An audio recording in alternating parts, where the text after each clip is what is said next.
dispositif d'inclusion scolaire est rattaché au CESAD Francis Lormier PEL 87, entité à part entière qui regroupe aujourd'hui plusieurs services et dispositifs, mais nous accueillons une soixantaine d'enfants diagnostiqués TSA ou en suspicion.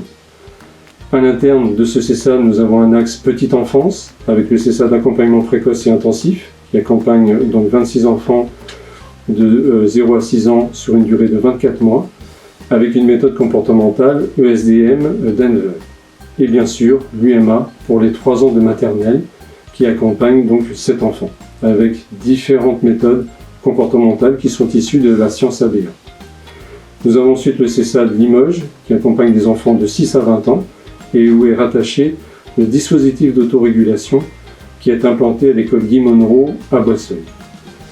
Donc cet ensemble de services et de dispositifs d'inclusion scolaire nous permet avec force une transversalité des ressources et des compétences en interne dans l'intérêt des bénéficiaires, mais également une fluidité de parcours sans rupture de soins pour les situations les plus fragiles et complexes. Que ce soit donc pour accompagner ces enfants sur le temps scolaire, périscolaire et sur tous les lieux de vie de l'enfant, mais également sur l'axe guidance parentale, nous sommes inscrits en lien avec les recommandations de bonne pratique de la Haute Autorité de Santé et du cahier des charges UMA, notamment donc sur la sensibilisation et la formation des professionnels et des familles pour accompagner au mieux leurs enfants et les enfants, et une supervision technique avec un organisme extérieur à hauteur de 10 jours par an. Depuis 2015, notre UMA a accueilli 16 enfants, 9 depuis ont quitté le dispositif et poursuivent une scolarité en milieu ordinaire. 2 d'entre eux sont sur le point d'entrer en CM1. La priorité a toujours été de leur donner un moyen de communication dès la première année, donc une partie de l'équipe a été formée au PEX et cette équipe va également être formée au POD.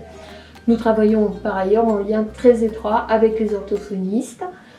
L'accès au langage est toujours bénéfique dès la première année sur les troubles du comportement. Dès que possible, les enfants entrent dans les apprentissages scolaires selon une programmation rigoureuse établie après évaluation en début d'année. Nous utilisons pour cette évaluation la VBMAP ainsi que le référentiel de compétences tiré du curriculum de la classe Soleil. Les programmes d'apprentissage sont évidemment entièrement individualisés, évolutifs, et ils obéissent à des procédures adaptées et conformes aux recommandations de bonne pratique. Les familles sont régulièrement informées des progrès scolaires de leur enfant via des rencontres, un livret d'évaluation très détaillé qui est transmis 2 fois par an et un carnet de progrès plus conforme à ce qui se fait en maternelle dite ordinaire. Ce carnet de progrès a été mis en place cette année. Dès que possible, les temps d'inclusion sont organisés, l'équipe d'école est très sensibilisée depuis l'ouverture de l'UEMA et surtout très volontaire et très motivée pour travailler aux inclusions. Les inclusions sont progressives, elles sont adaptées à l'enfant, au début toujours selon ses intérêts ou ses aptitudes, puis les temps d'inclusion sont augmentés progressivement. Nous, en tant qu'éducateurs, déjà quand on intervient dans une unité d'enseignement d'école maternelle, on travaillait à la fois de l'éducatif et à la fois du scolaire, parce qu'on aide la maîtresse à mettre en place les projets pédagogiques qu'elle met en place pour ces enfants-là.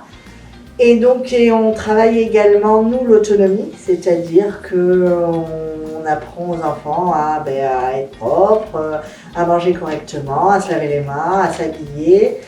On aide avec les guidances familiales. C'est pour ça qu'on intervient aussi au domicile pour que justement il y ait un lien entre l'école et la famille. Donc c'est vraiment très intéressant parce que du coup il y a une continuité dans la prise en charge des enfants. On utilise une méthode ABA, c'est-à-dire qu'en gros, la méthode ABA, elle est là pour valoriser les bons comportements et éteindre les mauvais. On utilise aussi la méthode Teach, qui est justement, ça fait partie de la méthode Teach. C'est les emplois du temps, c'est pour permettre aux enfants de se repérer et dans le temps et dans l'espace. Après, en moyen de communication, on utilise la méthode PEX actuellement, qui est pour travailler les demandes et permettre aux enfants de demander le plus possible de choses et justement pour éviter les troubles du comportement parce que des troubles du comportement peuvent être causés par un manque de communication. Évidemment, il a appris plein de choses à l'UMA, donc le problème qu'il avait, c'était la stabilité motrice. Donc ça, à la maison, on le voyait, donc pendant un repas, il pouvait se lever 5, 10, 20 fois, dès qu'il y avait quelque chose, il allait se lever. C'est la première chose qu'on a ressentie, parce que les choses qu'il apprenait dans la classe, elles transparaissaient aussi dans le quotidien à la maison. Donc on a vu qu'à la maison, il pouvait s'asseoir pendant un repas, donc ça c'est la première chose qui était assez évidente. Et après, vraiment sur les 2 ans, il y a eu le progrès du langage qui s'est fait, ça c'était vraiment très important parce qu'il avait vraiment des gros blocages là-dessus. Et il y a des choses aussi qui paraissent peut-être moins scolaires, mais par exemple l'alimentation, il avait plein de blocages alimentaires, plein de choses qu'il ne pouvait pas manger, donc avec l'orthophoniste a travaillé là-dessus. Et donc par exemple là aujourd'hui il peut aller à la cantine à l'école et manger la plupart des choses qui sont proposées, alors qu'avant son alimentation était très limitée. Après, il y a eu le travail indispensable sur la motricité, donc il avait aussi, il est très agile, donc la motricité globale ça va, mais la motricité fine, il a des difficultés.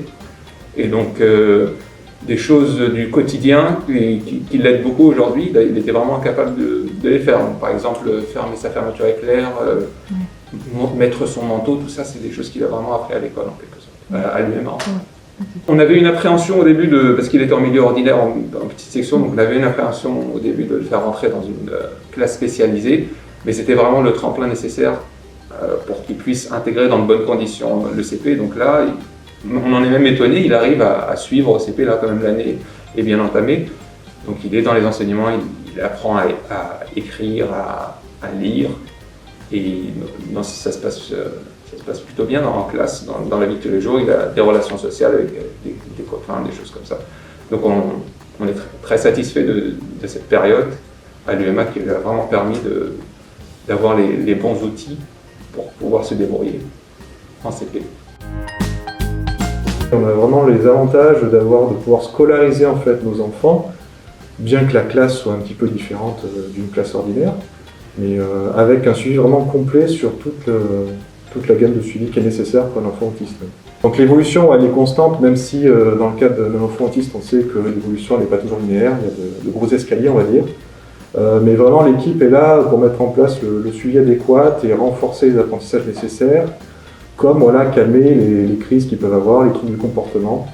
Et on a aussi la chance donc, de bénéficier d'un suivi à domicile avec une éducatrice qui nous est référente à l'année et qui intervient à domicile pour nous aider à gérer le quotidien. Au départ, donc, quand elle est arrivée à l'école, elle avait très peu d'attention en fait, donc c'était compliqué pour entrer dans les apprentissages. Donc toute cette partie-là en fait a beaucoup été améliorée par l'UMA, qui a une approche en fait avec un programme qui est très très granulaire, donc pouvoir petit à petit faire des petites étapes. Bon, ça c'est le parcours de la vie d'un enfant autiste, c'est vraiment progresser par petits pas, mais l'UMA est vraiment adapté à ça. Et c'est vrai qu'à la maison, du coup, les apprentissages se ressentent parce qu'on peut vraiment progresser. Voilà, on la voit maintenant, elle commence à dessiner, etc. Elle est beaucoup plus attentive. Et tout ça, c'est grâce au travail de l'équipe. C'est vraiment un suivi individuel qu'on ne peut pas, pour moi, trouver ailleurs.